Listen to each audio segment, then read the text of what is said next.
Hello, listeners. This is Kryptonite Dragon. I'm joined today by Dante Zero, of course, and we are bringing you the 10th installment of our podcast series. And we promised you a name today, and we're going to give you one. We're going to do things a lot differently as well. We're changing a few things up for the month of December. And I'm going to start off, I'm going to give kind of a site roundup, some things that are going on. And then we're not going to have any recommended games this month. Instead, we're going to do some family-friendly suggestions for gifts. Dante's idea. I love it. And so starting off with site news. Obviously, we've been polling about the podcast names, and we're going to do a lot more polling about the podcast and the site. And upcoming, we're going to have some things regarding site direction choices. We'd like to have help from members to help us choose some things with direction. And we're always going to keep up with our podcast polls and get your opinion and feedback. So look for that. Look for some family-friendly suggestions for gifts. And I'm certainly going to be listening because I want to hear some good suggestions. So feel free to also suggest your own games, and we'll mention them on the podcast. And let's see, what else we got going on? Let me talk about the site for a little bit. We've slowed down through a big discussion with the staff. I've been told that I was kind of on the quick, fast, and hurry track, so I'm slowing down a little bit. And we're going to take things slow with some other sites that we were going to crank up. And with that, I'm going to dedicate a little bit more time directly to site games and things for us to do as staff and members. So expect a lot of things to come up. In fact, we have a new events director, Squill, will be joining us on staff. And so expect some contests. Expect some, probably even a giveaway here before the end of the year. The staff's going to do some things, kind of like a little Christmas card to members. And, of course, we've got our next gaming night coming up. I have a feeling that's going to be Black Ops 2, Dante. Yeah. I'm a genius, but it's probably going to get most of the votes. If it is, I'm definitely up for that.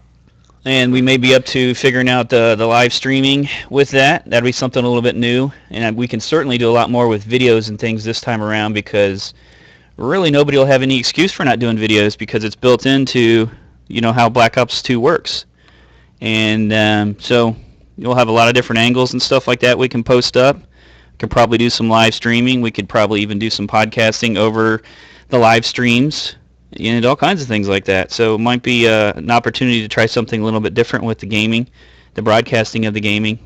And, I was just going to say, I wonder who would be up for a role on actually commentating on our game night. That'd be I would, because I absolutely suck at Black Ops 2.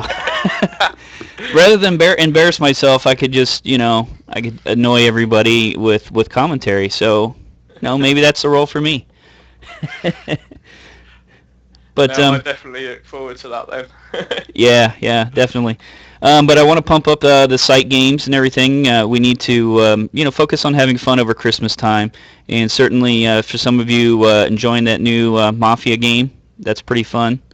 Right now, Scrubs is running the second round of that, and I guess last time around they had a lot of fun, and 50 quid was very devious and all that.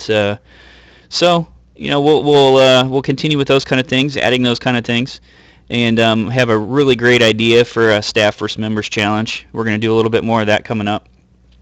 And, I have a little something there that I think would look really cool as a challenge. Instead of doing signatures or names or anything, this time around we can do something a little bit differently. And other than that, we have a name for our podcast we've polled. And the winner, Dante, was? It was PodStation, which was, I believe, suggested by Clarks, who will be getting a PM with a nice prize in it shortly. So I'll be sorting that out for him to get rewarded for that. But yep, people voted, and we are now officially the PodStation podcast. The PodStation podcast. I love it. So really on iTunes and stuff, we'll have to identify ourselves as Trophies on PSN, the podcast. Trophies on PSN, the PodStation, something along those lines where we have Trophies on PSN in it. But, for those of you that know us and know where to find us, we'll be the PodStation. simply the best way to identify us. And I certainly like that name. I think it identifies closely with PlayStation, so that's cool. Yeah.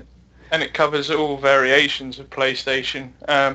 As you may well know from previous podcasts, we've gone through PS1, 2, and 3, done quite a lot with regards to the PlayStation Vita. So a name that sort of encapsulates all of those platforms is great for what we talk about, really. Yes, indeed. Yes, indeed. So let's talk this time. We're going a little bit discussion into the history of the last year of games. We're going to talk about some of our game highlights of the year. And Dante, I'm going to let you kick it off. Give us a story from 2012, going back a year. What's your top picks for gaming stories? What's your game highlights? Your game of the years? What do you think's the best game over the last year? It's so hard to choose, actually. I was thinking about this because we may look to actually do a game of the year poll for the site and see what everybody thinks their best game of the year is. But there's just been so many great games, especially recently, from everything like Borderlands, Dishonored, Resident Evil 6, although that did get slammed a bit in the reviews. A lot of people responded to it greatly. Black Ops 2 has been great in terms of what it has to offer as a full retail package, as we discussed last week. And it's not just, the big sellers that have done well. There's been lots of indie titles, PSN games that we've mentioned on the show as well, like the Unfinished One and so on. So it's really hard for me to actually pick one out specifically. Having said that, sort of thinking back of some of the news stories over the year that have been game related, there's been some great stuff. We sort of all groaned at E3. I don't know if you remember. Mm-hmm. Back in when was that now? That would be July time now, wouldn't it? Oh God, that's going back a bit. But we all groaned when Sony took to the stage. There wasn't enough details about Vita and so on like that. And then they came out and they smashed it at Gamescom. But what was interesting about that was, the way that Sony have been able to turn it around over the course of the year, and that in itself is a highlight and a story for me, because we've recently published a lot of articles about PlayStation Plus, and that was a big focus for Sony at Gamescom. So to really see that service push on from back in July, where they sort of announced they were going to do a relaunch of the service and push it forward, and then to actually see it after Gamescom, and to see what it is now as well with PlayStation Vita being included, that's probably my biggest highlight of the year, besides going to Eurogamer, of course. I'm just trying to scratch my head and think about other stories that really have impacted and that I would really pick out for the course of the year. How about Mass Effect's little debacle that ended them with changing the ending to the game? Essentially, they put out a patch and everything to answer to all the criticism about the end of the game just absolutely sucking, and there was a lot of controversy over that. Yeah, no, that's definitely a highlight, because it sort of, I know a lot of news sites picked up on that, and it sort of pointed out a very real issue that perhaps a lot of people don't seem to realise to go on, is that our gamers feeling that our gamers being over entitled to some respect, because obviously BioWare had a map, a plan that they wanted to get across through the course of the 3 games, but having to change it because everybody wanted something more from it or something different, and because of the numerous petitions that went up online as a result, and the outcry as a result of it was interesting looking back on it, or it's probably even more interesting looking back on it now that Mass Effect, the first Mass Effect's due to be released on PSN this week, I think. So yeah, I don't know, that was a great story this year, actually, because it pointed out a very real issue that you know, gamers seem to forget sometimes that, you know, developers have a very direct idea of what they want to get across in their game, and the fact that they had to change it because so many people complained, it's interesting to see if that'll ever actually happen again. Yeah. It's one of those unique stories that, you know, it was great to highlight the actual issue of, you know, sometimes, you know, it's great having feedback in development of your game, but sometimes, you know, in the nicest possible way, you have to say to gamers, go away, leave us alone, because at the end of the day, we know what we're doing. We're the ones spending tens of millions of dollars trying to make it for you to purchase it. If you really still don't like it, then don't purchase it. And it was interesting to see BioWare sort of hold back on commenting on it for a while.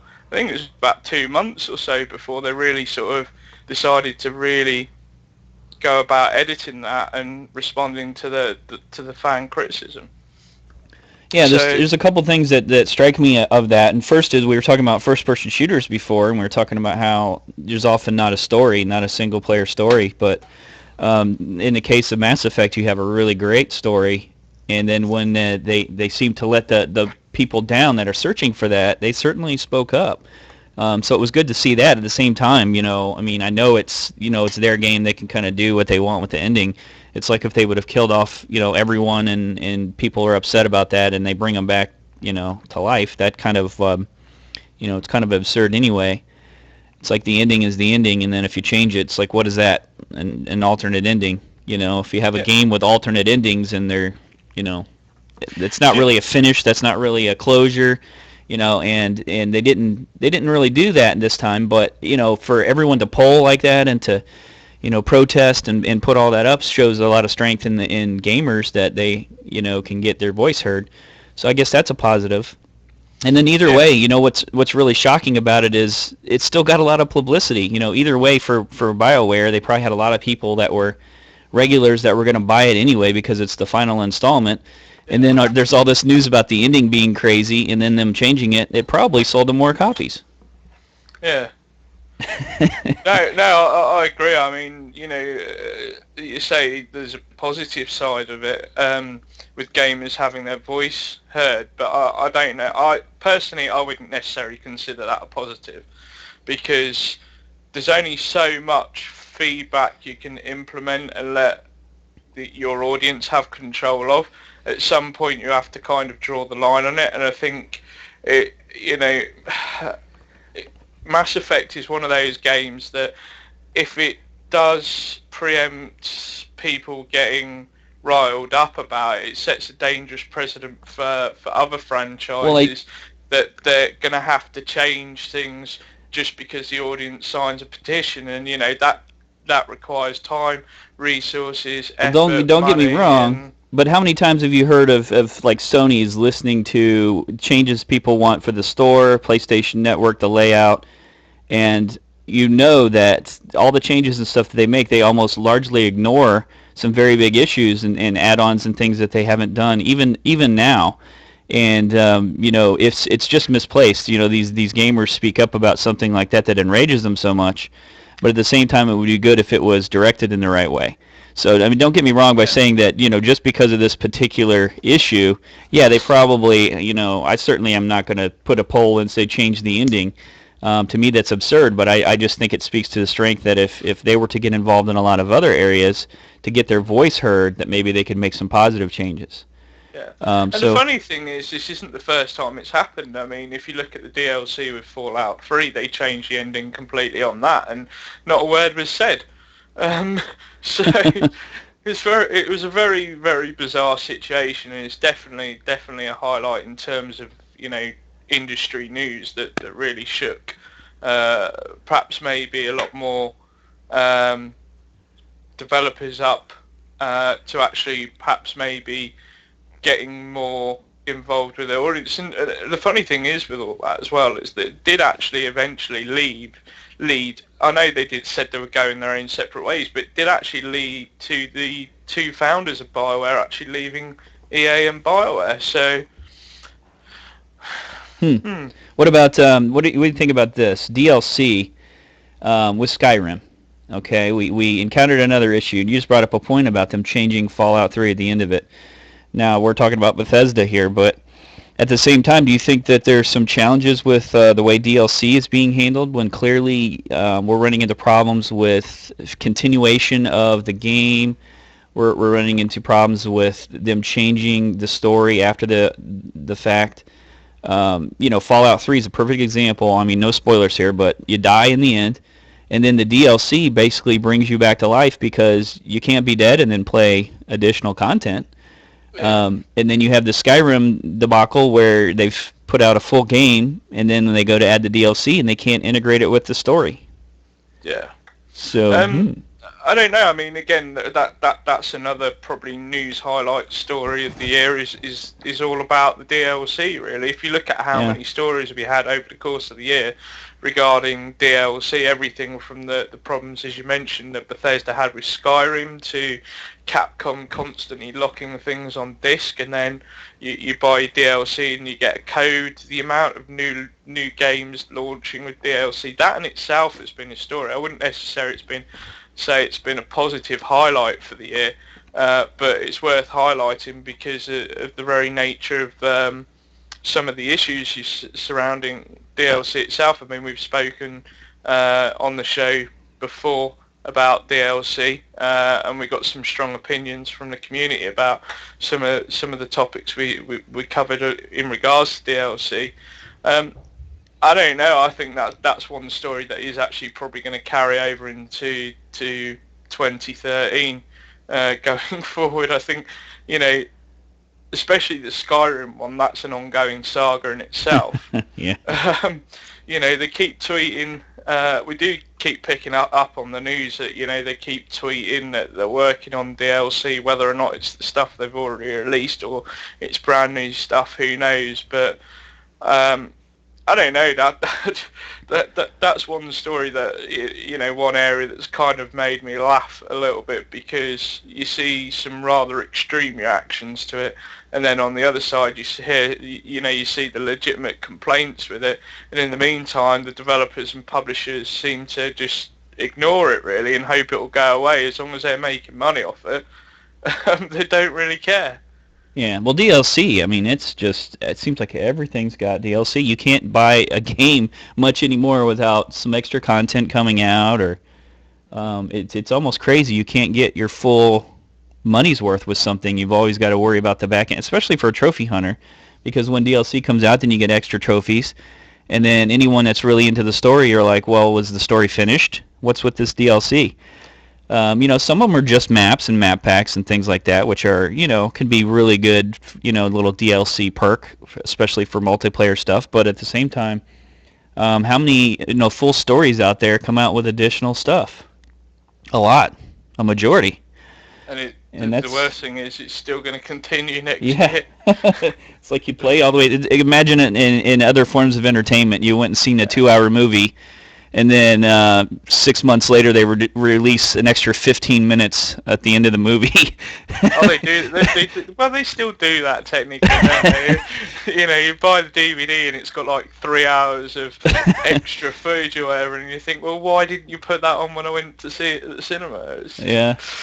But no, I do think that's one of those stories that really is going to carry on way into next year. I don't think it's going to go away anytime soon. I think it's worth saying that it is kind of a news highlight of the year because A, it's given us lots and lots of stuff to write about, but B, this year was probably the year where it really came to a lot more widespread attention.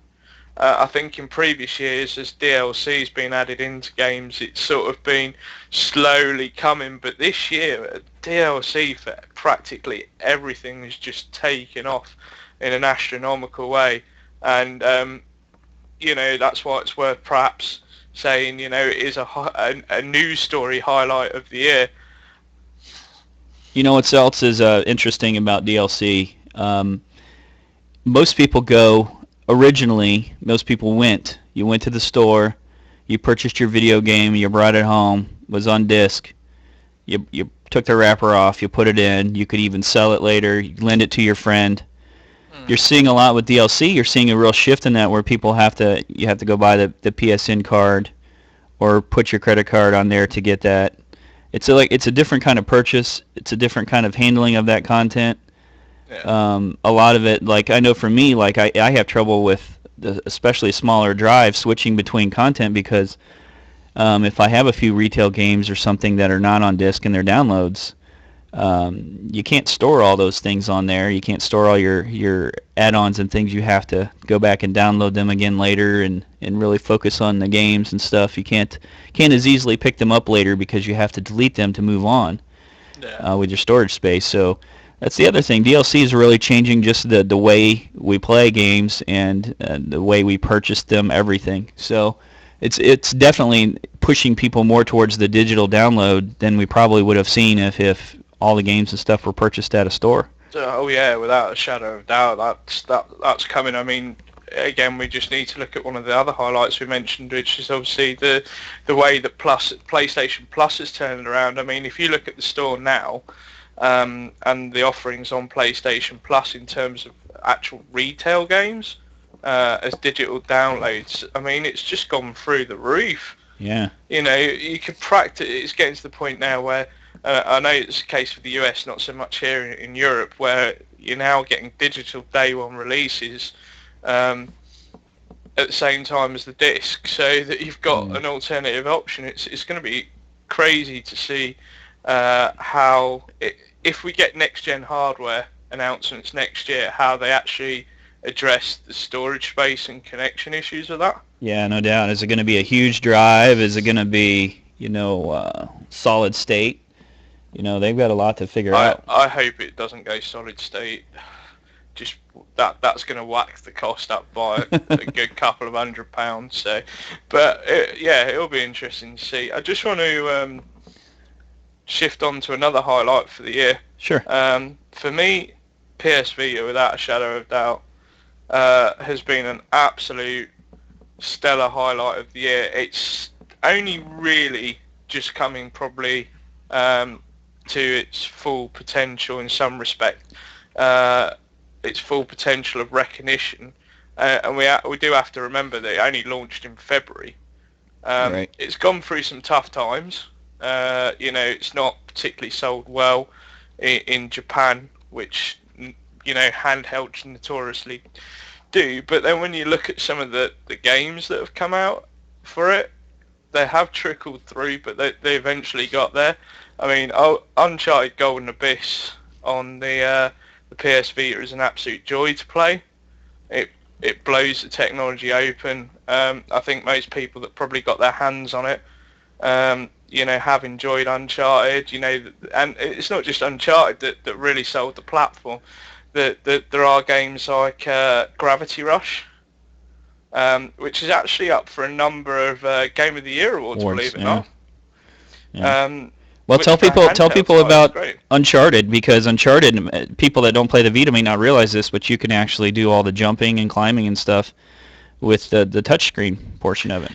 Yeah, I mean they did a great job implementing the touchscreen features, both rear and front screen touching, so that essentially if you're climbing along a rock face, a cliff, and you can see the path, essentially what you then do is take your index finger and draw a line across the path on the front touchscreen, and Nathan and Drake will climb across for you without having to necessarily move the stick, press the X button. You just draw the line and off it goes. Cool. So did you ever figure out how to turn the touchscreen features off? I do remember at least one game you were playing that you were like, I can't turn the touchscreen off. It's driving me nuts. Yeah. We had a conversation about it. That was Doctor Who and the Eternity Clock, which is a downloadable game. That was quite frustrating with the touchscreen. I do wish more developers would actually give you the opportunity to touch it, to turn it off rather, because in games like Gravity Rush and Uncharted, they have huge budgets behind them. They've been given lots of time to develop control schemes that would fit with it. Other smaller developers haven't really put the time and effort in with the touchscreens. They've just sort of been shoehorned in there. Yeah. And in certain occasions it doesn't work, as is the case of Doctor Who and the Eternity Clock. But we mentioned Golden Abyss, we mentioned Gravity Rush, but there's obviously been some other great games on Vita this year. Recently, Need for Speed Most Wanted. That's a like-for-like console version. So they've literally taken the PS3 version and shoehorned it onto the Vita. Ported it over. That is an achievement in itself. They've managed to pretty much do 99% of everything you can get in the console version. Now let me ask you something. We're looking at probably a year out. We'll have the PS4. We'll have a next-gen console. At least that's the thought, is that December of 2013. PS4. Do you think the Vita is just a little too soon? Do you think they should have waited on that? Do you think it would have been better for technology-wise if they would have waited so that they have that more both of them working together in unison a little bit better?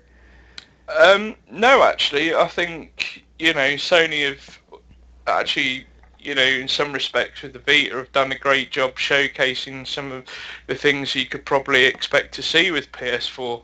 To be honest with you, if you look at some of the demos with the Little Big Planet 2 stuff and being able to control it, I really wouldn't be surprised if that, given the success of Wii U, even though that's only technically been out a couple of days, I wouldn't be surprised if you see a similar sort of control scheme from Sony for the PS4. Okay. So, the problem Sony have is that obviously the PSP Go didn't do very well. It's absolutely terrible. Concept, but it flopped. PSP isn't a doomed product as many people made it out to be. I mean, it sold over 70-odd million pieces of hardware in competition with the DS. That's a huge number, but the problem that Sony had was to kind of stay relevant. They needed to do something and do something soon, but it also needed to be future-proof in that respect that they're also aware that the Vita may be out for a year or two before the next set of hardware comes out, so it needs to do stuff with the existing hardware and obviously stuff with the new hardware. And I think what you find is that Sony are doing a good job between the Vita and PS3 connectivity to showcase the potential for the next set of home console hardware. Yeah. So to answer your question, was it too soon? Not really. Is it too pricey? For some people, maybe. Given the economy, I think if we weren't in recession or anything, I don't think people would be questioning the price. It's definitely well worth its money. And I think, it hasn't been the greatest year for PS Vita, but it's not even a year old. And as I say, there are some great games already available. Another one's coming to PS Plus on the 19th of December for most regions, which is Mortal Kombat.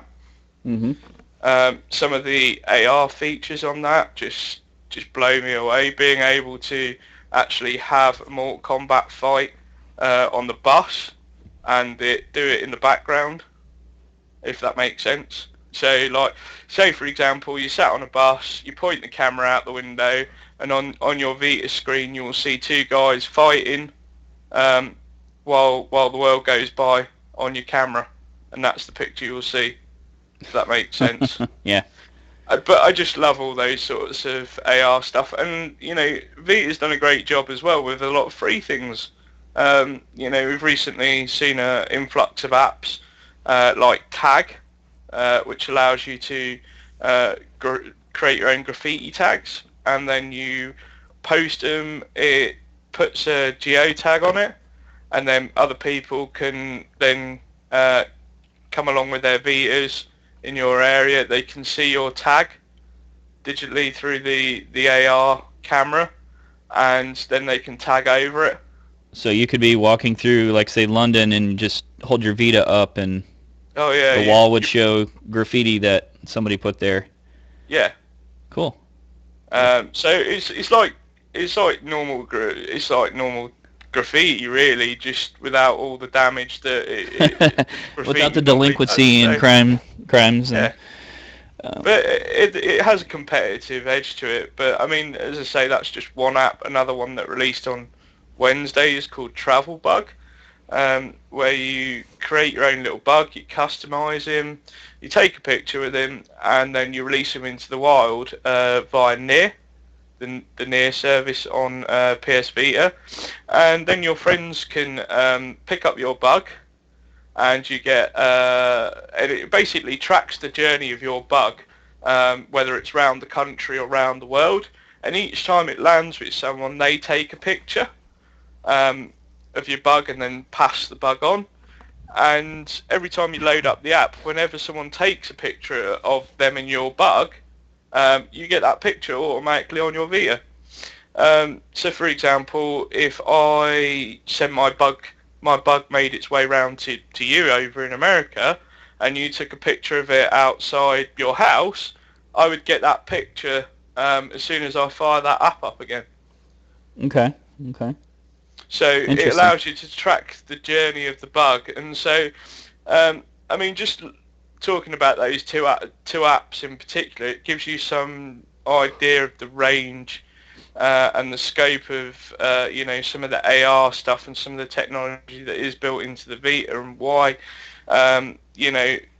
it actually won an award this year, believe it or not. I'm trying to remember the name of the website, but it actually won, the PS Vita actually won Handheld Product of the Year, and it's the first time that Sony have ever actually won an award for that category.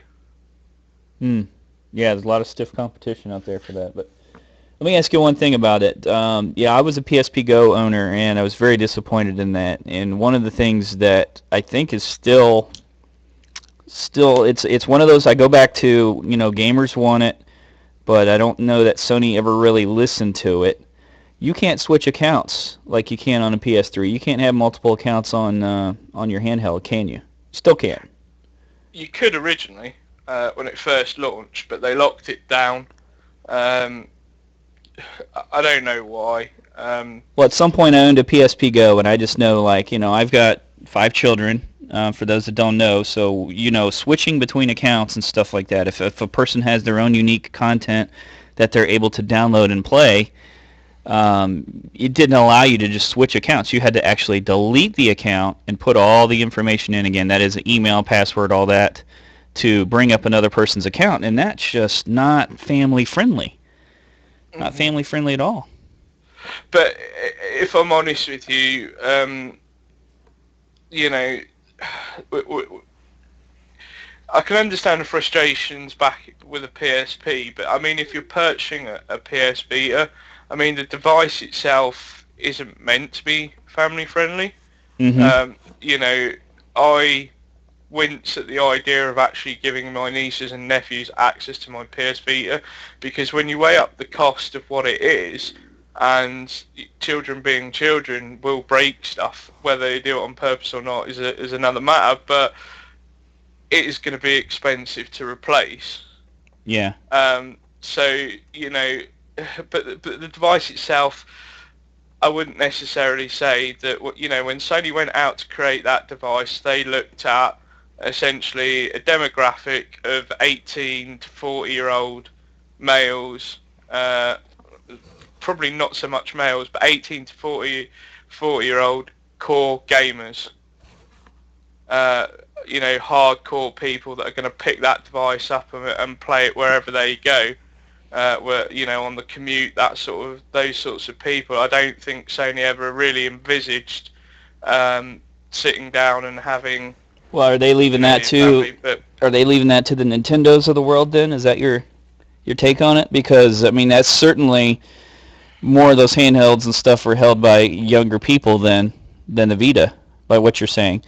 But I just, from a personal standpoint, in terms of gaming, having a something that's portable speaks to, as an adult, having your kids in the back of the car able to watch a show or something like that on it, or being able to entertain themselves by, playing against someone else over the Wi-Fi, those kind of things where, you look at it as busy kids on the go are more likely to use them, whereas the adult's going to have their iPad, iPhone, things like that anyway. I don't know. Maybe I'm just looking at it the wrong way, but I certainly don't see why it would have been harmful to have where you can change multiple accounts. On the handhelds. Why not have that? Is there a reason to not have that? I'm sure there probably is. I mean, I could only ever speculate. Someone at Sony would probably know, better than I would as to why they've done that, and the thinking behind it. I've got to be honest though, it doesn't really affect me. Yeah. With the exception of the recently released Persona, all the disc-based games are region unlocked anyway. Digital games wise, you're only going to be able to download them from your regional store anyway. I wouldn't necessarily want to log on to my US account on my Vita and purchase something because of I don't know, it's weird to explain, but personally I've only got a 16 gig stick and I do have more games than I have memory, so I have to keep deleting and reloading, downloading, deleting, reloading, downloading, and so on. Yeah. And so if I had to then go through the whole process of logging into numerous different accounts to pick up content as and when I want to play it, that for me would just be a frustrating waste of time. And that's not why I got my Vita. So I didn't purchase the device to get all frustrated. And I don't know. I think most Vita owners I speak to, the regional issues or the account swapping issues aren't really issues in themselves. Perhaps maybe they might come more apparent because of the Plus service now. People may want to. I know this came up in a question on a news article that we did. People who may not get the same Plus content in one region may want to purchase the Plus service from another region and try and get that content onto their Vita. If that issue grows, I can imagine that Sony probably will take that on board, that feedback on board, and do something about it. Maybe take off the region locking, maybe allowing you to swap accounts on there and so on. And it is worth, feeding that back to Sony. I mean, their head of worldwide studios is an avid Vita fan himself. He's regularly on Twitter. We've spoken about him in the show before. He understands the frustrations. If you've got frustrations about it and it does become an issue, tweet him, feed it back to Sony, because they will change it. I mean, just in the last couple of months alone, some of the issues and feedback that was originally given when the Vita launched has actually been implemented anyway. Things like an email app, Skype coming to the platform and so on. So I don't know. There's room for it if it becomes an issue. If it's not, then I can understand Sony not, locking it down, sort of putting it to one side, saying, job done, let's invest that time on working on more great stuff for the Vita. Yeah. But, again, just coming back to the yearly highlights side of things, Vita has, in some ways, it's not been the greatest success in sales, with it just about ticking over 4 million now worldwide. It has been great for gamers to, especially PlayStation fans, to both see and hear the reaction of, and with the Plus service and everything like that now coming onto the platform, it's only going to get better next year for that, and I can't wait to see what's in store in 2013 for the Vita. Well, and the PS3 going to the PS4. Yeah, it's going to be interesting. Definitely. Some big changes. Gaming's it's come along. It's almost like it's evolving, and I've really noticed a lot of things where there's a move towards more money being spent by some of the bigger game companies for the content, even having bigger and bigger voice actors and things like that. And it's going to be interesting to see what happens, especially with my thoughts on technology, HD improving. It'll be awesome to see the next gen consoles and what they're going to come up with, because I think they're gonna bring it. I think they're going to really. It might be priced a little bit higher, especially at first. Yeah. Again, but I think they're going to probably do some pretty awesome things. So I put this to you then, because we talked about some of the highlights in terms of news stories that really stood out, and some of the games as well. We've also seen a lot of announcements of big games coming for next year, and I just wonder what's your pick of the bunch in terms of what game would you highlight has probably had the biggest announcement for this year, in time for next year, that you're really sort of looking forward to. I've got a funny feeling you're going to say The Last of Us, but Yes, I am. but humour me You anyway. read my mind.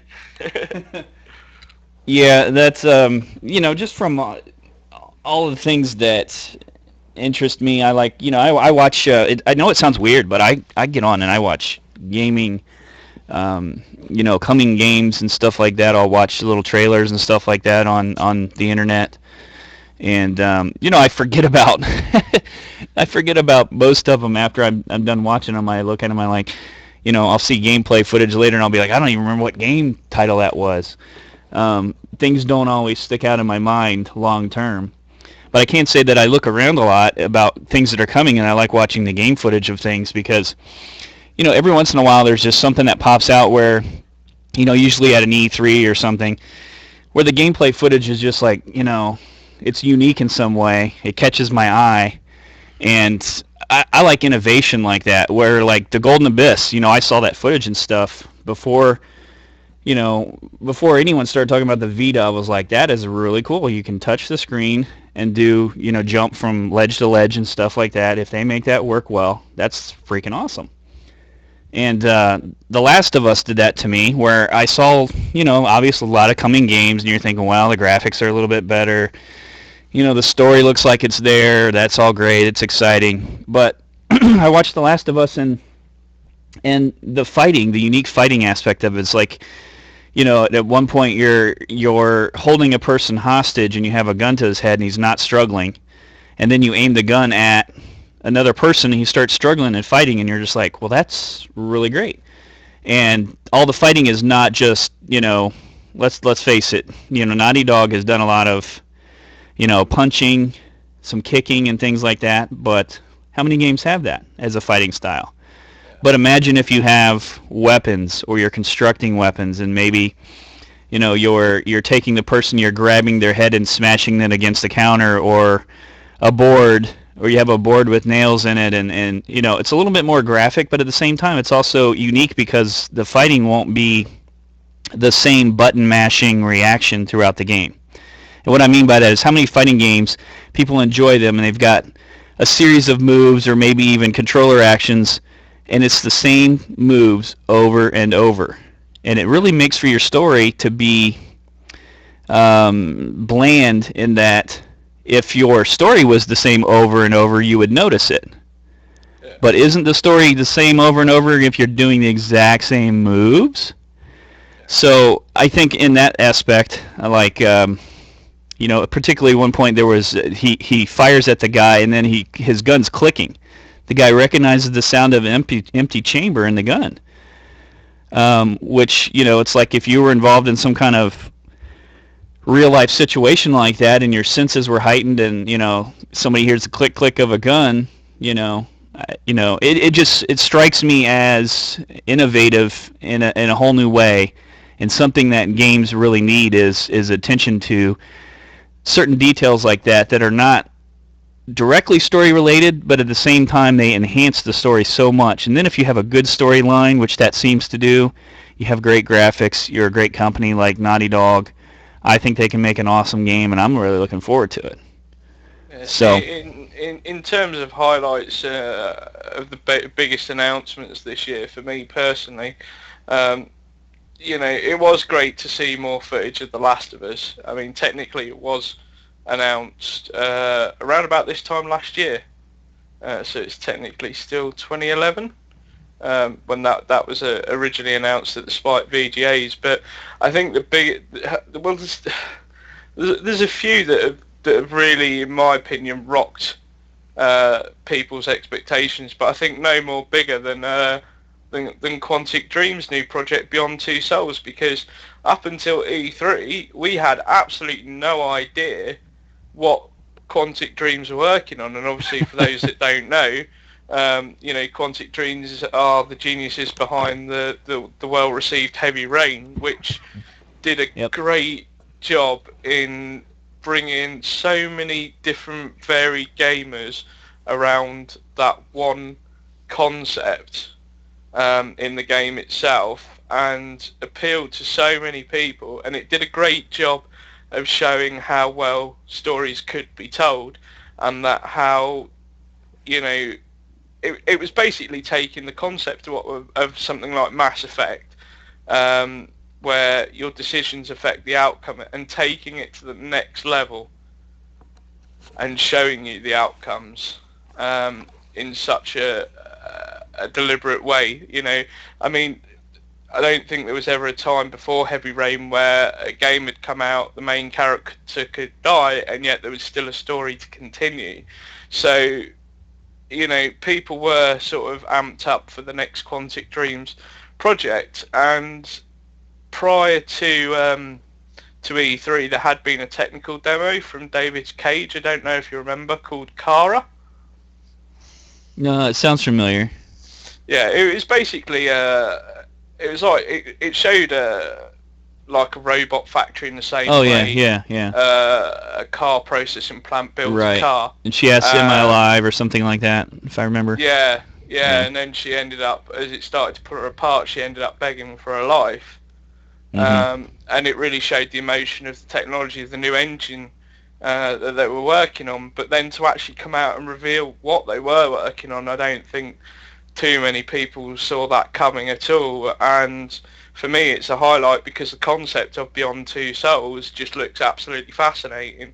In the same way, in some respects to The Last of Us, in the fact that you are going to have a partner that in some respects, an AI partner in some respects, that will dictate some of your actions.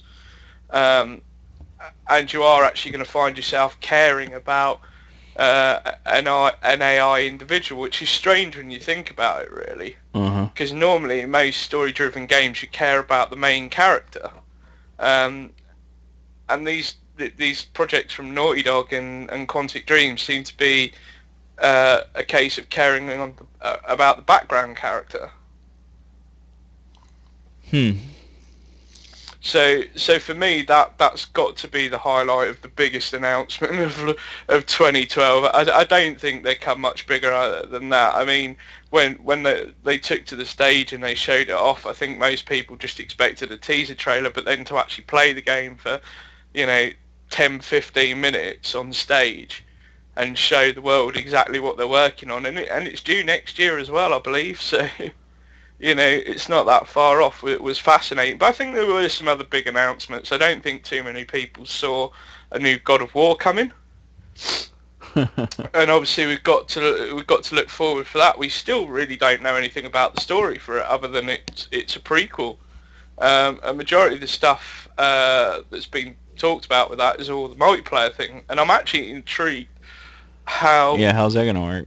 The multiplayer will work. I mean, the way it's kind of been explained, with third-person team fighting dynamics, I can understand how a team-based first-person shooter works, but not a third-person sort of brawler with objectives works. So there is actually a sign-up for the beta in Europe at the moment, so I would recommend that you actually go to the God of War website and check that out. You may still be able to sign up. I am indeed. I mean, I have technically played it already, but I do want to give it a bit more in-depth play, to be honest with you, because the time I had with it wasn't great. Now, speaking of coming things, you probably don't want to talk about the PlayStation Home yet, right? Yeah, no. We'll hold off on that. We probably should just say to people about that. Next week we are hoping to do a show based on PlayStation Home, with the re-emergence of a certain home dynamic that a lot of people will be familiar with, even if you haven't used Home for a couple of years. You'll still have some idea of what we're talking about. So, and I look forward to that, because I used to play on Home quite a lot, and there's actually a lot of fun things to do on there. So we need to revisit that and let people know not to forget about that, because overall, it's free. It's another thing that Sony gives, and I know like a lot of the stuff that you earn in there is just digital whatever. I never went in there and purchased clothes or anything like that, but at the same time you're still earning stuff. There's still little mini games and things in there. Before games come out, a lot of times you can play a mini game version of it. There was Resistance, had a little mini game in there, for example, SOCOM. And some of those can be really fun, and it's a free thing, so we really need to talk about that. I'm looking forward to next week and discussing Home, because I think it's one of those things that people miss. They step right past it and go, I don't want to go on there. I've got to be honest, that Sony missed a trick with that, because I always thought the concept of Home was that, and we'll go into virtual shopping in depth next week. No, my idea of Home was it was always supposed to be a virtual social network space, but the concept behind it originally was that Home would be the place to go, and so you'd be able to access everything on your PlayStation from Home.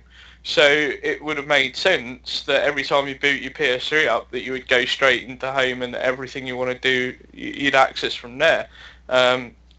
It sounds a lot easier than it probably is technically, but that was just always my idea with that, my interpretation of how they were going to push it, and I haven't really seen that fulfilled. Now, see, I thought more of the virtual shopper. I thought if you had where you could visually see something in a 3D environment, purchase it, have it shipped to you, I thought that would be more of the way to go with it. But we can talk about that next week, and yes. Just get your PS Home knowledge out, and we'll see what we got there. I'm probably going to reapproach it and play a little bit this week and stuff, just to get familiar with it again.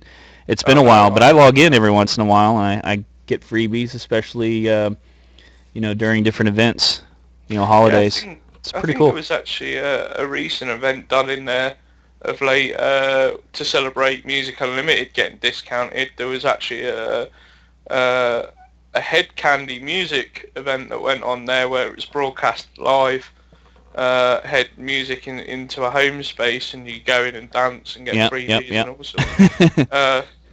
I miss that, but I do. Maybe we better wait a week. Yeah. But coming back to the personal highlights things, I was just going to ask: is there any sort of funny stories that you'd care to share or highlight with us? Of anything, like games that you may have purchased, or awkward people you've come across while purchasing a game, or anything like that? Did you go? I don't know if you went to any midnight launches or anything like that. No, I've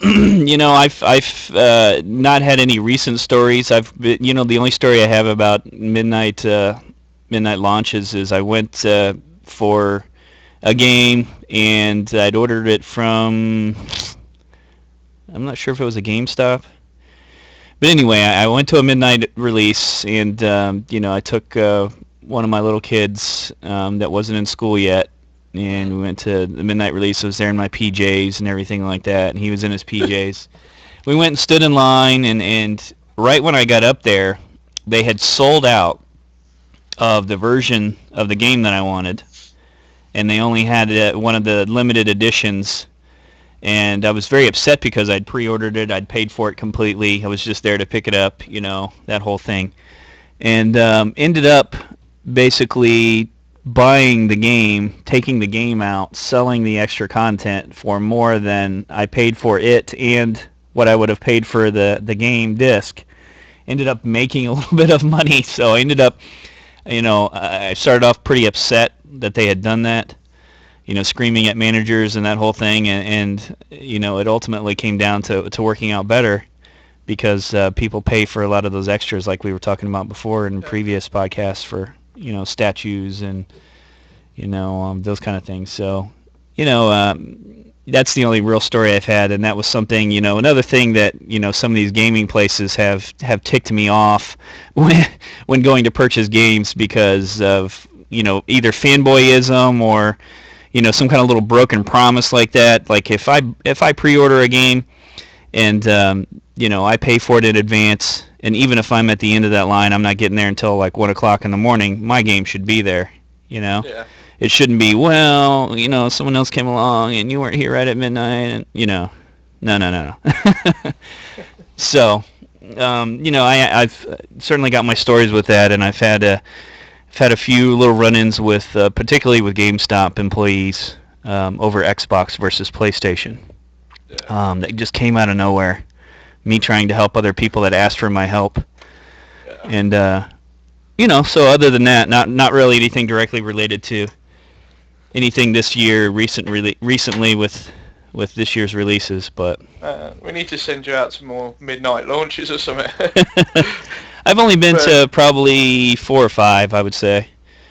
There's not too much that I don't wait till the next day. Now I just go the next day, the next morning, and get my stuff and call first and make sure it's there. And they know me well enough at this point where it's like they better save my copy if I'm not there at midnight. So, they know their manager's going to get an earful. So. Yeah. No, there's been a ton of midnight launches I kind of wish I'd gone to this year. I didn't even go to a midnight launch for my Vita, although it was quite memorable because I sort of went in and picked up my Vita, and I was kind of a bit bummed that I wouldn't have enough money to actually buy a game to go with it. By the time I'd finished sorting out all money that I'd had preloaded for it and stuff, I came away with a PS Vita, a 16 gig stick, and a copy of FIFA Football, and it cost me less than the Vita did itself. By the time we sat down and worked it all out, and I went round to the corner to Starbucks, and literally every person in there at like 9:30 in the morning was opening a Vita in the corner. They hadn't even got home.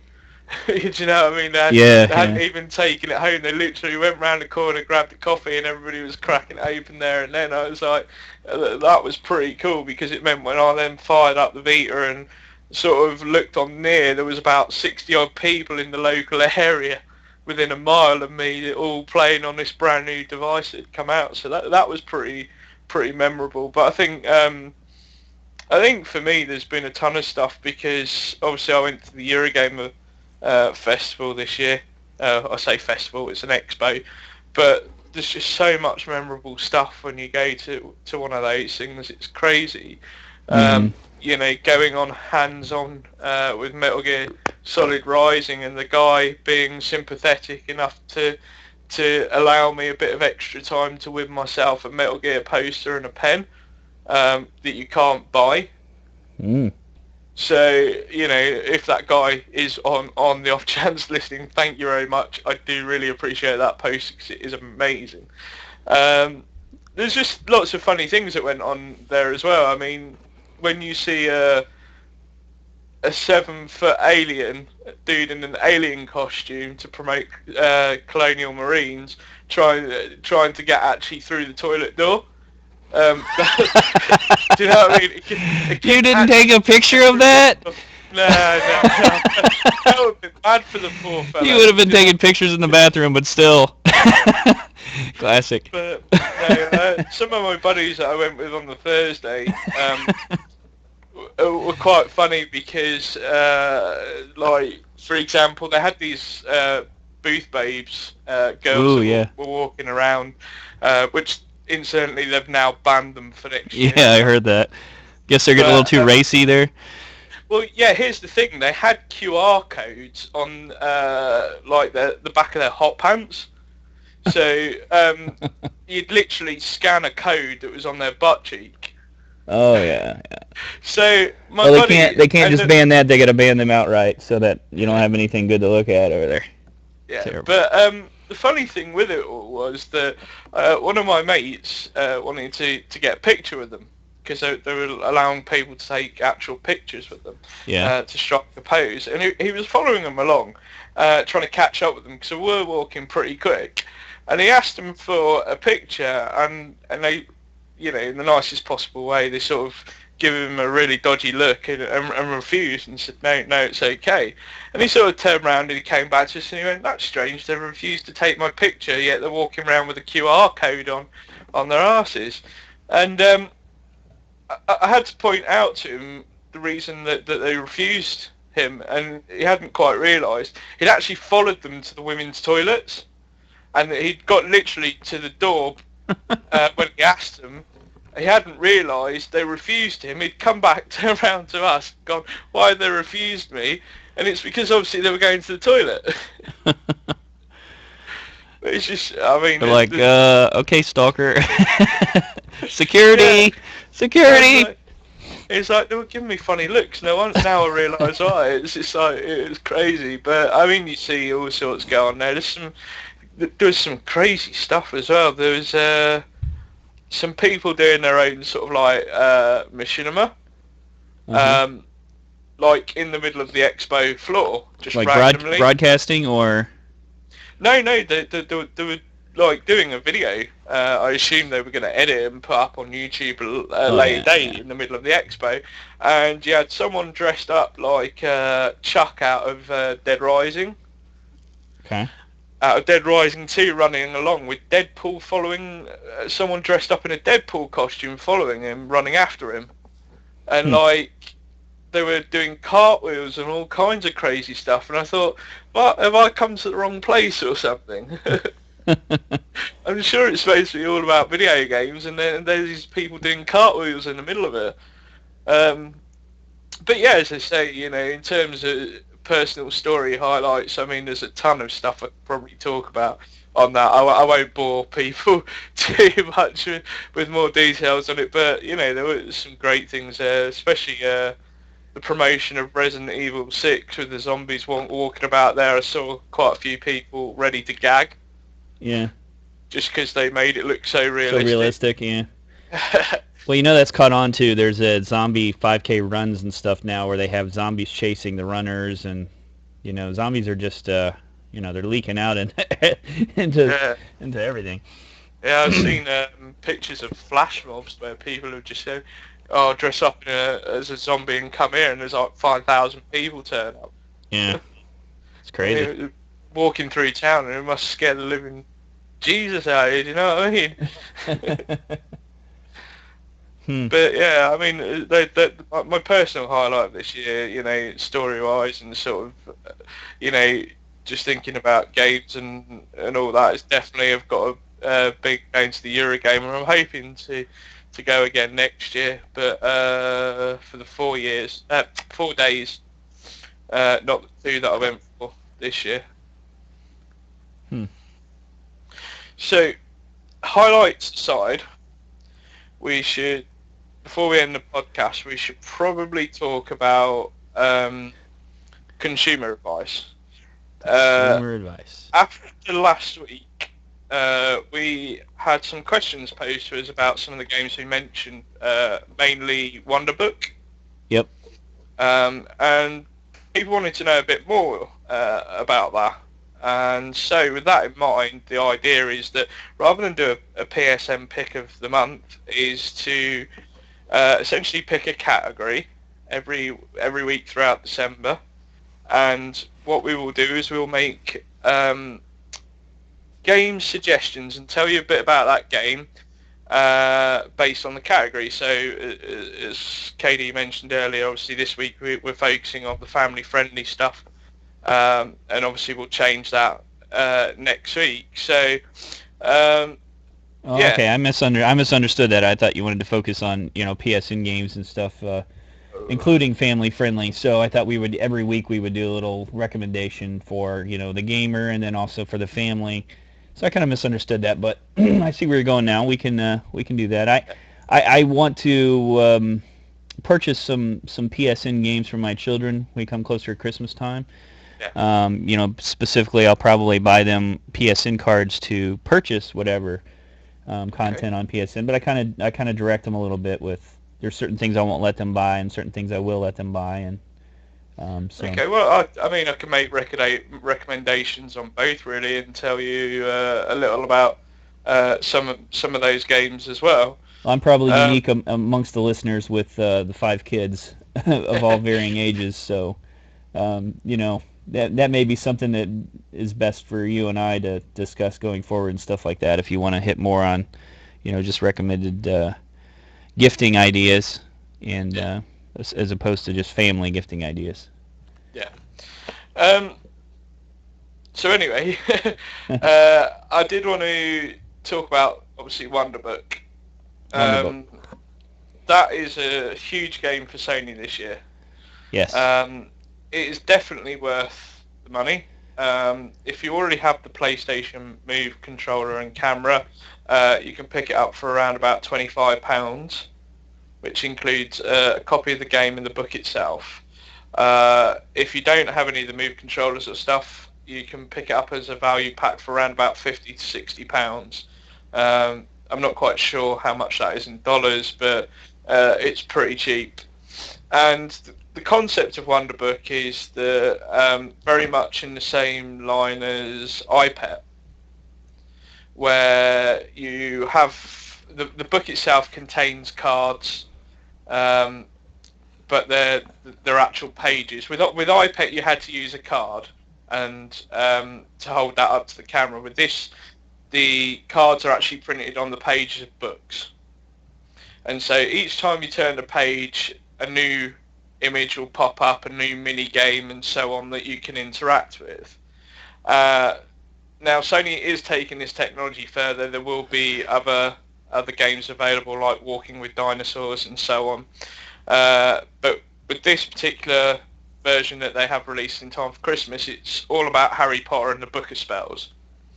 And although there isn't too many references to Harry Potter himself, because Warner Brothers own the movie license and so on, it does deal a lot with the universe itself. So you will be able to do things like cast. I'm just trying to remember what the spell is now. Cast a Patronus, which is like an animal that represents your good emotion and gets rid of Death Eaters for those that know the Harry Potter mythology. But it's a great game for kids. I mean, I sat and played it, and as an adult, I was fascinated with it. To actually take something like the Move controller and pull objects off the page and being able to interact with them was great. But also the way that it kind of puts you in environments live while streaming live video was an amazing showcase of technology. So, for example, you may have to learn how to cast a fire spell, for example. So once you've learned how to cast a fire spell, it will give you a mini game for you to test out. And the live video of you with the Move controller, which shows up as a magic wand, shrinks down and shows you in the background, and it draws up this magical world around you that you then can actually lean into and fire firebolts and so on like that. Okay. So, to be quite honest, kids are going to love it. It's the absolute perfectly family-friendly gift for it to get everyone around. I actually sat down and played it. My mum, who was in the background while I actually played it, actually quite liked it. the concept of it, and my mum's nearly 60. So it just goes to show you the range of ages that it does cater for. So would you say that this is like something that I would play with my kids, or is it something Oh, that... absolutely. So is it repeatable? Is it the same story each time? I'm a little bit, It is the same story, Okay. but it takes you on a learning curve with each spell. So it's not just, here's a spell, here's how you do it, practice it, done. It will have like interactive stories, so like pop-up cardboard stories that you then use the move controller to select an option. So Yeah. if you can imagine those old fold-out cardboard books where you pull the little tabs, Yeah. Yeah. it has those kinds of stories in there. Okay. And there's like hidden messages as well within the book that you can interact with, and they give you more activities as well to do, and so on. For a pro gamer like myself, I mean, the game took me 6 hours to beat, just playing by myself. But I'm clued up on games. I imagine, if you're talking about, say, a 5 to 6 year old, they will quite happily play that game for days. Weeks even. Yeah, and I Because have... it's just the concept of being able to cast magic and the whole mythology around it. It's not just, as I say, just cast spell, job done. It's not a gimmick as such. There Gotcha. really is an immersive universe in there that you can sort of, because you will walk away. I mean, even I did, where I walked away and I thought, I've never heard of those characters necessarily within Harry Potter. I'd like to find out more about them. Yeah. And I've never purchased a Move, so is it just the simple version of the Move controller that's needed? Yeah, So just you need the camera, which I've already got, and you would need the simple version, because there's like two Move controllers, and I'm still trying to figure out how it yeah, works. Some games no, require both there's of the them. move controller and then there's the navigation stick. You only need the move controller for this. Okay, which is the light wand, basically. It's got the Yeah, light ball on the end of it. the wizard stick. The wizard stick. It's just Fancy quite big. flashlight. Yeah. Okay. So, in terms of game recommendations, if that was a gift for you and your entire family, I would highly recommend picking that up.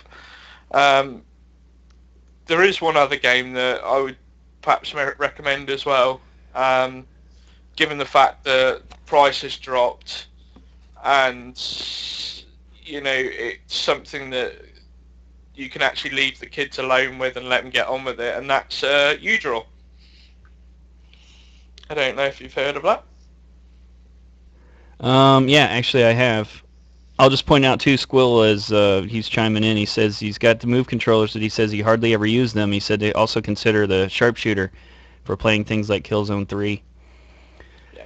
Now, I remember the sharpshooters. Do you think that's is that something that kind of died off? Because you don't really see, like, I don't even know, does like Black Ops 2 support Well, that? for the purpose of the discussion, I Dante, wouldn't actually stay back on track. I wouldn't actually recommend that you have a kid run around your house with a sharpshooter and a move controller playing Killzone.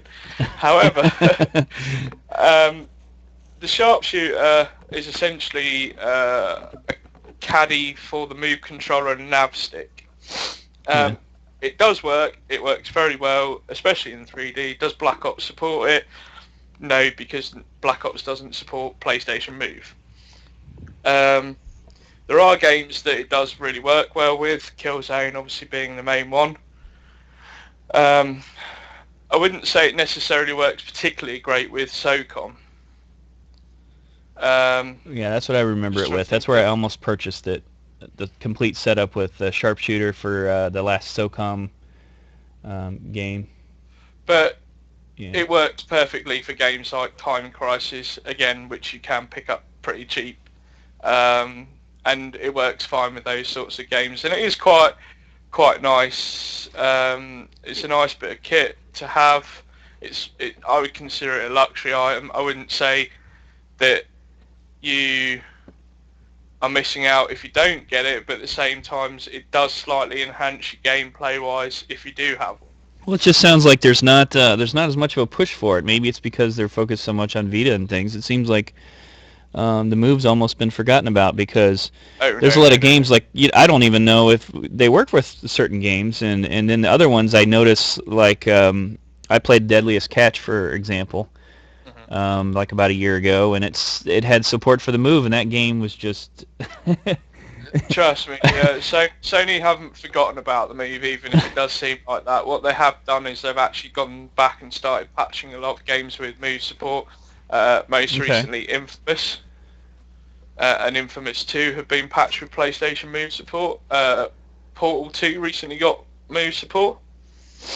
Hmm. Um, Hmm. and I know that doesn't sound like too many games, but the problem with motion controller technology is that you tend to rely a lot more on the party games because that's how people get used to the technology.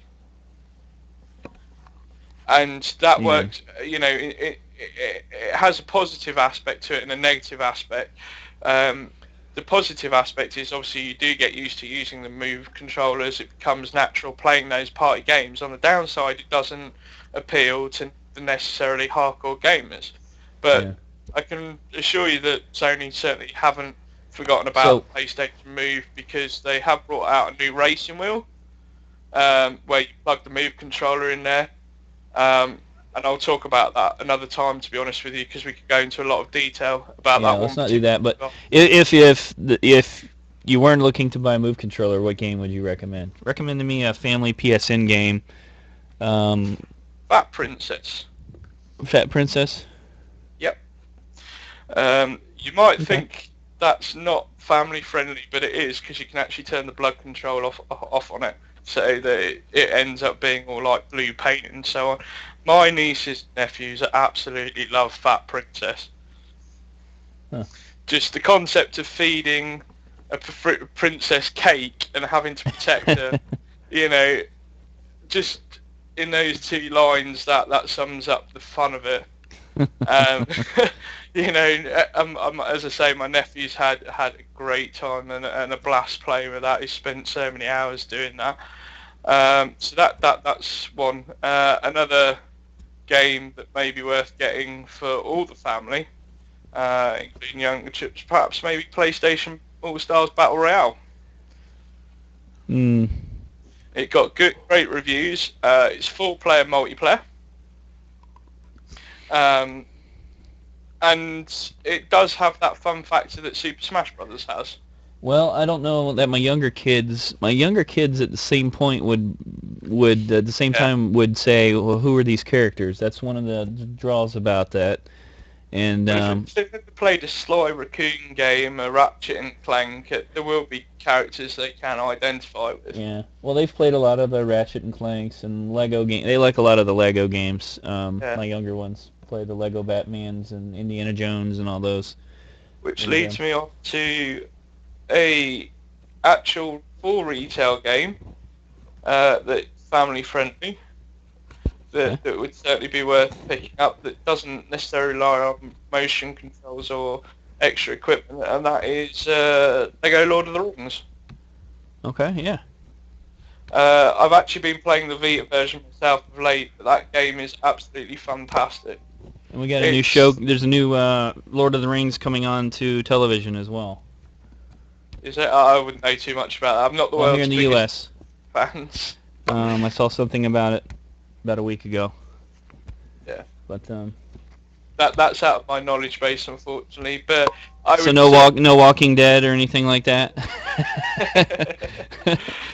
But I would recommend that if you're looking to pick up a retail game that all the family can sort of sit down and play. The Lego games are always great for that. But you just have to look at some of the reviews that Lego Lord of the Rings is getting, and you'll see that it's a fantastic addition to the series for this Christmas. As I say, I'm not the world's biggest Lord of the Rings fan.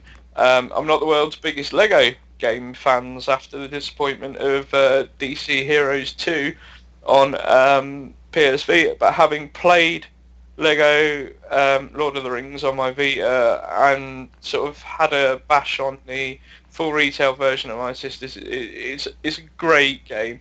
It's everything you expect from the normal Lego games, but the sense of humour that they have with the Lego franchise and applying it to Lord of the Rings just works so well that Gotcha. Okay. that there'll be a lot of occasions where you're playing through the game and you'll find just as adults and children alike will actually be laughing themselves silly. I mean, I don't want to spoil it for some people, but there was one particular level where I had to jump on some chains, and these chains opened the doors to a tent, and as the curtains of the tent lifted, inside you could see soldiers busting a move. So it's like there's this elven soldier dancing away with all this music going and shaking his booty, and then he sort of turns around, realises that the curtains have opened, and then runs away. With embarrassment. So that would be a good gift for all the family to enjoy gaming wise. So just to sum up, we recommend Lego Lord of the Rings. If you're looking at digital titles, Fat Princess. If you're looking for a fantastic bit of kit, you can't go wrong with Wonderbook. And the only other recommendation I would add to that, as I say, which I haven't really talked about too much, which is U-Draw. It's been out a while. You can pick it up pretty cheaply now as a gift. There's a couple of games that you can buy to go with it that take advantage of the drawing tablet, but for someone like my niece, just to explain, my niece has actually autism and ADHD, and she had a bash on this the other day, and it kept her quite solidly for 3 hours. Wow. Just because of the range of being able to learn about digital drawing, digital art, and then when it became a bit too advanced for her, she was able to then switch over and go into like a colouring book mode where she could just colour away. And it's done in such a simple fashion that the kids can get to grips with it quite easily. But if you're like me, and the reason I purchased the actual U-Draw system is if you have a keen interest in digital art, it's an interesting concept to go and see what they've done with U-Draw. In fact, Clark's actually recently asked me about the game, what I thought about it, and I could only say good things about it, really. It surprises me that THQ didn't sell a lot of them, which is why they go pretty cheaply brand new now. But, as a gift, if someone gave me U-Draw or gave anyone in my family U-Draw, I'd be quite happy with that. Cool. Duly noted.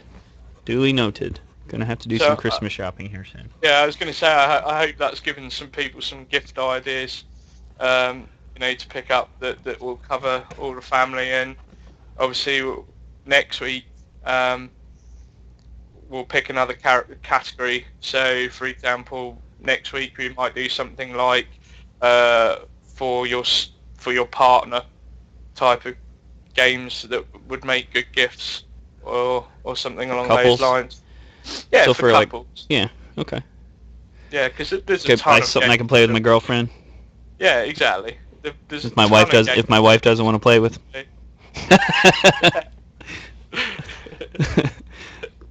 So it took me a while to get that, Jake. I was just like, you're like, haha, funny. No, I'd like to hear about some of those recommendations. I don't learn as much about PSN games, I think, as retail games, and that's problematic because I really, PSN games are a lot more affordable. They're easier to get because you can just get them without going to the store. You can just download them, and I don't know. It's I need to pay a little bit more attention to PSN games, I think, because there's a lot of good stuff out there. Well, I mean, we can cover that on another show where we focus on, essentially, as you say, people will get PSN cards for Christmas. So what we may do then is on one show we may just focus purely on PSN games as gift suggestions. So what can you spend your PSN credit gift on? And we'll cover again. We'll probably round that all up into one big thing where we cover all ages. So games that are suitable for kids, games suitable for teenagers, the older men, older women, so on. So all those old people that play. I feel like I'm getting into that category now. Well, that's what I was wondering. Like, what does he mean by that? Like, watch what you say. Okay. Well, I want to point out too before we leave, to continue to join us on future podcasts, and please join in the discussions on the website. Any recommendations you might want to have, pop in there. If you disagree with something we say, come in there and say that. If you have a better idea about a game, I certainly encourage you to mention those as well. We'd love to listen to them, and perhaps if nothing else, we can come up with some better suggestions and things like that on future gifting ideas if you have those. And I will say too that I forgot to mention earlier in the news, we'd like to do a community guide. And Dante, I don't know if you've had a chance to check any of the threads out that we've had in the staff section. I haven't seen too much about the community guide, I've got to be honest. I'd like to wave everyone off of the idea of doing a Black Ops 2 guide, because we'd like to do that as a community guide. We're going to be trying a project that's a little bit different this time around in terms of guide writing, where it's going to involve multiple people. And we're going to see about getting everyone credit and putting this just a great guide together without a person having to focus on 50 trophies by themselves or with another person. And instead we're going to break it into manageable pieces, and it'll give everybody an opportunity to be a part of a bigger, much better guide, because they can focus on a smaller number of trophies that they can write the guide details up for. See, I hadn't realised it was on Black Ops 2, because I can really help out with that, and I am going to go check that out, because I don't know if too many people know, but the amount of people that have actually platinum Black Ops is very limited. So far. Yeah, a couple hundred. According to your gamer cards is under 150 at the moment. Yeah. I was around about the 70 mark when I got mine. So there's probably a ton of stuff that I could probably help people out with that. So I'm definitely going to go check that out. Yeah, well, the thought process is that obviously, with a bigger guide, there's a couple things that happen. First off, we want people to have finished it, and due to the limited number of people that have even finished it, there's not really people that are, should be writing the guides, first off. And then secondly, if we do this and we open it up to everyone, this is a game where most people have it, which is why it's going to dominate, the poll for the gaming night and all that kind of stuff. So while people haven't really finished it, a lot of people have it, and if you bring the community together with the idea of making a much better guide faster than waiting for people to platinum it and get around to making a guide, we'll get a better guide, we'll get it faster, and we can also work this where we have some involvement with the community with working with each other.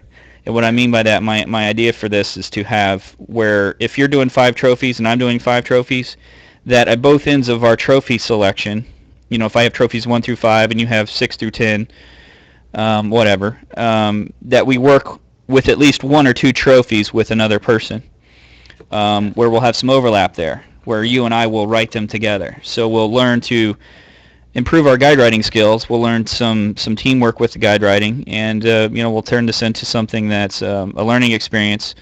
And from the sake of everyone being involved, we can actually do it where everyone's getting some points, and we can have maybe a poll on person with the best version of their trophies can maybe get extra points, or even to the point of having a competition for the roadmap, where everybody can write their own roadmap, and then the people that have submitted their trophies for the guide writing will get to vote on the person that they feel has done the best roadmap to go with it, and maybe that person can get double points. Something along those lines where it's a challenge, and it's also a mix of teamwork and better guide writing, because we have more community focused on it, and they don't have the big scope of things to handle. They have a few trophies that they're dealing with instead of 50 or 55 or however many Black Ops 2 has. So I think this could be a something really neat, especially for a project like that. No, It won't work on absolutely. all. It won't work on a lot of games, but I think a Black Ops 2 it'll work great. Yeah, no, absolutely. Something that once it's all done and essentially competitions and polls all over, it's something that everyone on the site can look back at and be quite proud of their contribution and the project itself. So yeah, I second that. Get involved. I'm going to go check it out. So yeah, and it's the holidays, and I'm one of those people. I love writing guides, but at the same time, when you get the holidays coming up, there's a lot going on. Yeah, absolutely. So awesome. The only other thing I wanted to just quickly add in was obviously this week, just to reiterate the point that we've been picking up some highlights and of things that have gone on in the year, news, industry-wise, hardware, that kind of thing, and we've talked about that this week. But I'm really keen to get people to give us their highlights, any funny stories they might want to share with us, and get them posted on the podcast forum tonight, or during the course of the week, and I will go through and we'll try and get some of those read out and a mention for those people that share their stories next week as well. Cool. It'd be cool to hear some of those stories. Okay. Well, until next week, we will have. What do we got next week? Let's recap that. Next week, we hope to talk a little bit about PlayStation Home, have some more recommendations for you, partner games, for Christmas time, and I think that's about it. We hope to have a guest. We still got to ask that person, and hopefully, we'll have some more direct comments on that from a guest as well. And anything else am I forgetting? No, that's pretty much it. I'm actually. It's weird to say, but we're just finishing up this show, and I'm already excited for next week's PodStation podcast. Yes. So with that, thank you for joining TOPSN PodStation, and we'll say have a great day, and thank you for joining us, and we will see you next Sunday. Thank you. Bye-bye. Bye-bye.